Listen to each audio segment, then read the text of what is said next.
Hello friends, मेरा नाम पल्लवी है और हम लोग यहाँ पे क्लास 9th के चैप्टर पॉलिनोमियल्स को डिस्कस कर रहे हैं। आज हम लोग रिमाइंडर थ्योरम पढ़ने वाले हैं। इसको पढ़ने से पहले कि ये क्या होता है और इसकी स्टेटमेंट को देखने से पहले हम लोग कुछ बातें हैं जो हम लोगों ने नंबर्स के लिए पढ़ा था उसको हम लोग देखते हैं। जैसे मान लो कि हम लोगों को डिवाइड करना है 15 को 2 से, ठीक है।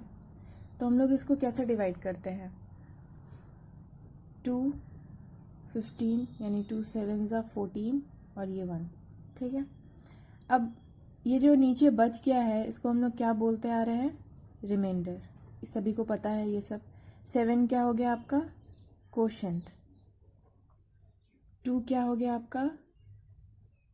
डिवाइजर, ठीक है। और ये 15 क्या हो गया आपका? डिविडेंड, ठीक है। अगर 15 को हम लोग वापस से लिखना चाहें तो हम लोग कैसे लिख सकते हैं?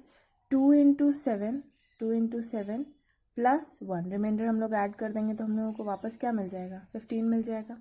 अगर हम लोग इस तरह से लिखना चाहें तो हम लोग क्या लिखेंगे? 15 आपका क्या है? डिविडेंड। 2 आपका क्या हो रहा है? डिवाइजर। और 7 आपका क्या है? कोशेंट। और 1 क्या है आपका? रिमाइंडर। तो ये जो है ये हम लोग पहले भी देखे हैं। हम लोग जब भी डिवाइड करते हैं तो हम लोग इसी तरह से डिवाइड करते हैं, ठीक है। अब जब भी हम लोग नंबर्स को डिवाइड करते हैं तो या तो रिमाइंडर हम लोगों का कोई नंबर आता है या फिर हम लोगों का रिमाइंडर 0 आता है। जैसे मान लो अगर 6 को 2 से डिवाइड करनी रहे तो 2 3 ज़ा 6, तो यहाँ पे रिमाइंडर क्या आ गया? 0 आ गया, ठीक है। तो यही दो होता है, यही दो केस बनता है। या तो आपका रिमाइंडर बच जाता है और नहीं तो आपका रिमाइंडर 0 आता है, ठीक है। अब देखो, जब भी हम लोग नंबर्स को डिवाइड करते हैं तो ये क्योंकि ऊपर है तो न्यूमरेटर और ये डेनोमिनेटर हो गया। तो जब भी हम लोग नंबर्स को डिवाइड करते हैं तो हम लोग कुछ बातों को ध्यान में रखते हैं। जैसे जो भी नंबर्स रहता है न्यूमरेटर में वो या तो ग्रेटर होना चाहिए और या फिर इक्वल होना चाहिए डेनोमिनेटर से। मतलब जैसे देखो, न्यूमरेटर में मान लो आप 15 को डिवाइड कर रहे हो 2 से, तो ये डिवाइड हो जाएगा, ठीक है। मान लो आप 2 को 2 से डिवाइड करना चाह रहे हो तो ये भी डिवाइड हो जाएगा, ठीक है। पर जब आप चाहोगे कि 2 को आप 3 से डिवाइड करो तो ये डिवाइड नहीं होगा, ठीक है। क्यों नहीं डिवाइड होता? क्योंकि ये नंबर 2 जो है वो 3 से छोटा है, तो हम लोग डिवाइड नहीं कर सकते हैं, ठीक है। इस तरह से डिवाइड नहीं कर सकते। इसको डिवाइड करने के लिए हम लोग क्या हेल्प लेते हैं? डेसिमल का फिर हम लोग हेल्प लेते हैं। पर जब भी हम लोग ये डिवाइड करते हैं तो इससे हम लोगों को क्या मिलता है? कोई नंबर कोशेंट में मिलता है, ठीक है। और प्लस रिमाइंडर, या तो नंबर मिलेगा। जैसे यहाँ पे देखो, कोशेंट में 7 है, रिमाइंडर 1 बच रहा है, ठीक है। यहाँ पे देखो, यहाँ पे कोशेंट में 3 है, रिमाइंडर 0 आ रहा है। तो ये होने के लिए क्या होना चाहिए कि न्यूमरेटर में हमेशा नंबर जो है वो डेनोमिनेटर से ये ग्रेटर देन और इक्वल टू। इसका मतलब क्या हो रहा है कि या तो ग्रेटर देन होगा या फिर इक्वल। मतलब नंबर जो है न्यूमरेटर में वो या तो बड़ा होगा या फिर इक्वल डेनोमिनेटर से, ठीक है। पहले ये तो ये बात है। दूसरी ये है कि आप ऐसे नंबर को जब भी डिवाइड करोगे तो रिमाइंडर आपका या तो 0 आएगा और नहीं तो रिमाइंडर जो है वो हमेशा डिवाइजर से छोटा आएगा। जैसे आप इस एग्जाम्पल को देखो, 15 जो है 2 से बड़ा है, ठीक है। तो ये कंडीशन आपका सेटिस्फाई हो रहा है। जब आप डिवाइड कर रहे हो तो रिमाइंडर क्या आ रहा है? 1 आ रहा है। और ये 1 जो है वो डिवाइजर से क्या है? छोटा है। यहाँ पे 1 जो है वो डिवाइजर से छोटा है, यानी रिमाइंडर जो है वो डिवाइजर से छोटा है, ठीक है। तो और ये वाले केस देखो, यहाँ पे आपका जो 2 है, ठीक है, ये डिवाइजर है। यहाँ जो रिमाइंडर 0 आ रहा है ये भी आपका डिवाइजर से छोटा है, पर ये इक्वल टू क्या है? 0 है। मतलब आपका रिमाइंडर क्या आ जा रहा है? 0 आ जा रहा है। तो या तो आपको रिमाइंडर 0 मिलेगा, नहीं तो फिर रिमाइंडर आपका लेस देन डिवाइजर मिलेगा। और फिर इस केस को हम लोग क्या करते हैं? आगे जब डिवाइड करना रहता है तो हम लोग डेसिमल का हेल्प लेते हैं। तो ये दो चीज़ हैं जो हम लोग जब नंबर्स को डिवाइड करते हैं तो हम लोग ये दोनों पॉइंट को ख्याल में रखते हैं।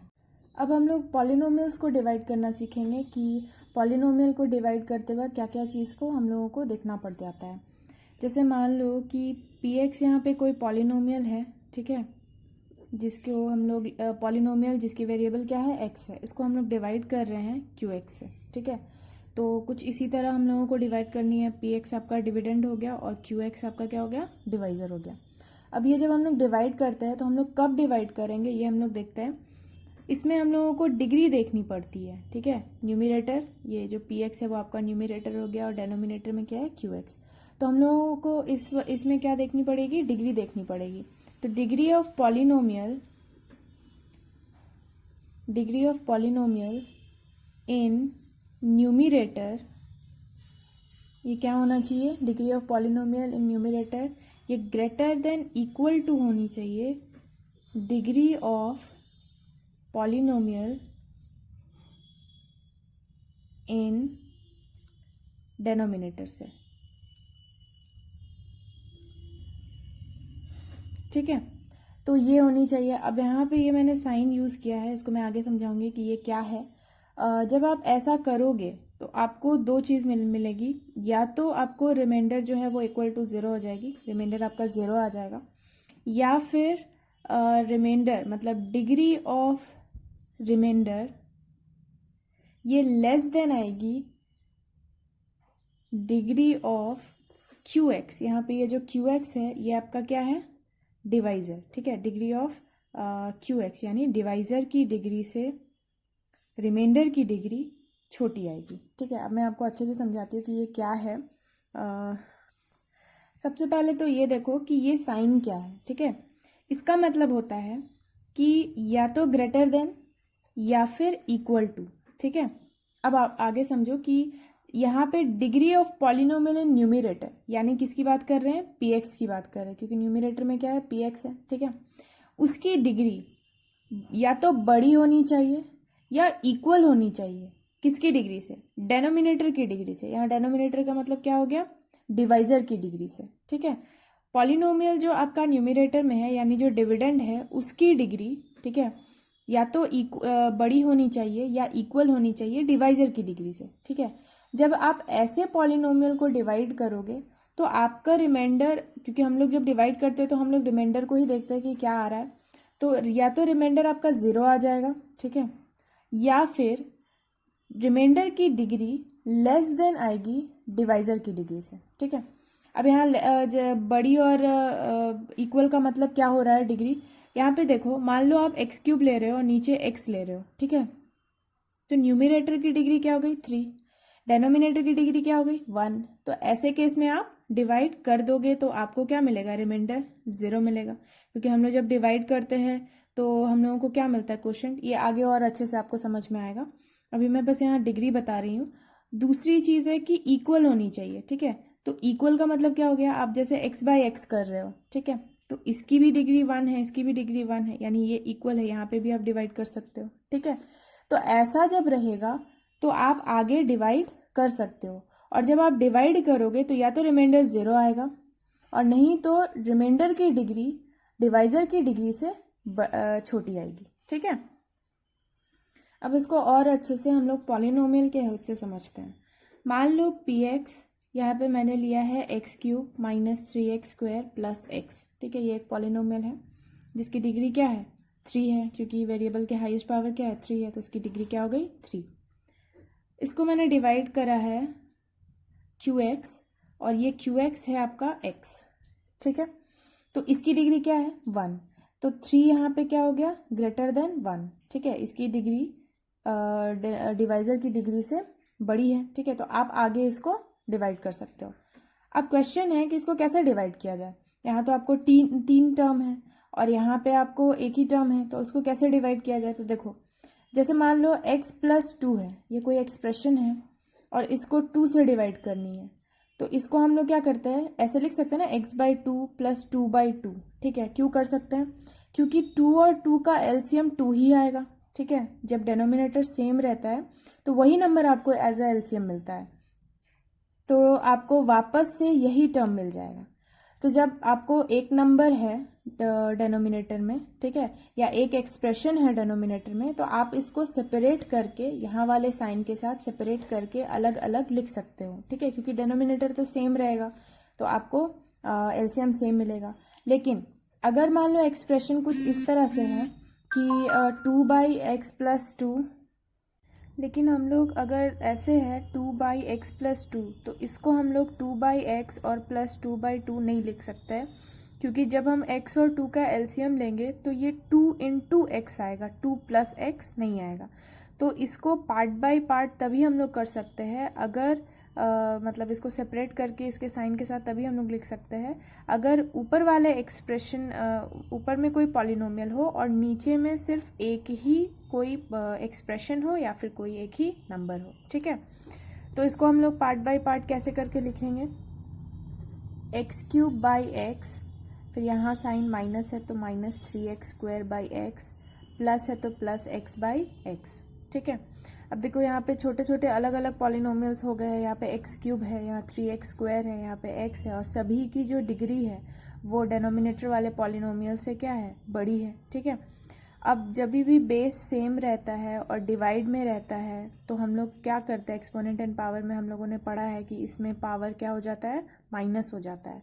तो यहाँ पे भी वही करना है, 3 - 1 -3 ये कांस्टेंट है, वेरिएबल 2 - 1 प्लस x/x यानी कि 1 - 1। ठीक है, तो ये हो गया आपका x का पावर 2 -3x प्लस x की पावर 0 यानी x² -3x प्लस 1। ठीक है, अब ये जो आया है ये क्या है, ये रिमाइंडर है, नहीं, ये क्या है, क्वोशंट है। ठीक है, कैसे क्वोशंट है, जब भी हम लोग डिवाइड करते हैं, मान लो 2 से हम लोग 6 को डिवाइड कर रहे हैं तो हम लोग यहाँ 3 लिखते हैं, तो 3 क्या है आपका, ये क्या आता है, ये रहता है क्वोशंट। ठीक है, तो ये क्या आया है, क्वोशंट। तो अब हम लोगों ने जो पहले सीखा था कि dividend is equals to divisor into quotient plus reminder. ठीक है, तो अगर क्वोशंट हम लोगों को यहाँ पे मिल रहा है, इस वाले केस में देखो क्वोशंट हम लोगों को मिला, क्यों, क्योंकि रिमाइंडर क्या आ रहा है, 0 आ रहा है। ठीक है, यहाँ हम लोगों को रिमाइंडर कुछ भी नहीं है, मतलब क्वोशंट मिल रहा है, तो रिमाइंडर इस केस में क्या हो गया है, 0 हो गया है। अगर इस फॉर्म में हम लोग लिखना चाहे तो कैसे लिखेंगे, डिविडेंड क्या है यहाँ पे, x³ -3x² प्लस x, ये डिविडेंड है। डिवाइजर क्या है आपका, x। ठीक है, ये x हो गया। क्वोशंट क्या मिला है, ये आपका क्वोशंट है, यानी कि x² -3x प्लस 1। ठीक है, और रिमाइंडर क्या आया है, 0 आया है। ठीक है, तो इसको हम लोग अगर इस तरह से और अच्छे से समझे तो px qx से डिवाइड करा है, क्वोशंट क्या आ गया, x² -3x प्लस 1 हो गया, और रिमाइंडर आपका क्या आ गया, 0। ठीक है, तो ये हो गया। अब देखो, क्योंकि रिमाइंडर 0 है तो हम लोग बोल सकते हैं कि ये जो डिवाइज़र है और ये जो क्वोशंट है ये दोनों क्या हो गया, इस वाले पॉलिनोमियल का फैक्टर। ठीक है, अब ये कैसे मैंने बोला, तो देखो जब हम लोग मान लो 14 को हम लोग डिवाइड कर रहे हैं, 2 × 7 = 14। ठीक है, तो 14 को इस तरह से लिख सकते हैं ना, 2 × 7 प्लस रिमाइंडर 0, यानी 2 और 7 जब रिमाइंडर 0 आ जाए, यानी ये हट गया ये पार्ट, तो 2 और 7 इसका क्या कहलाता है, फैक्टर है। उसी तरह यहाँ पे भी रिमाइंडर जब 0 है तो ये पॉलिनोमियल और ये पॉलिनोमियल दोनों इसका क्या हो जाएगा, फैक्टर हो जाएगा। ठीक है, तो ये तो रहा अगर डेनोमिनेटर में आपका मोनोमियल है तो आप इस तरह से डिवाइड करोगे, पार्ट बाय पार्ट सेपरेट करके। पर अगर क्वेश्चन इस तरह से रहा कि px/qx है is equals to x³ -3x² plus x by x - 1। ठीक है, नीचे में डेनोमिनेटर में क्या है आपका, बाइनोमियल है। ठीक है, तो अभी मैंने बताया कि आप अगर मान लो a + b by x + y रहे तो इसको हम लोग a/x प्लस b/y नहीं कर सकते हैं। ठीक है, क्योंकि एलसीएम लेने पे ये xy हो जाएगा, हम लोगों को x+ चाहिए, तो इसको अगर हम लोग सेपरेट भी करेंगे तो इस तरह से करना होगा, x + y plus b/x + y, यानी ये डेनोमिनेटर दोनों में जाएगा। तो इसको हम लोग कैसे डिवाइड करते हैं, तो ये हम लोग डिवाइड करते हैं बाय लॉन्ग डिवीजन मेथड से। ठीक है, लॉन्ग डिवीजन मेथड से करते हैं, जिसको हम लोग बोलते हैं actual division method. Actual division method भी इसको बोलते हैं। तो ये हम लोग अब अगले पार्ट में सीखेंगे कि इसको कैसे डिवाइड किया जाता है और डिवाइड करके हम लोग इससे कैसे रिमाइंडर निकालते हैं। और अगले पार्ट में हम लोग ये भी सीखेंगे कि रिमाइंडर थ्योरम क्या होता है, उसकी स्टेटमेंट क्या होती है, ठीक है। इससे रिलेटेड कुछ क्वेश्चंस भी देखेंगे। तो ये अब हम लोग अगले पार्ट में करेंगे। So thank you.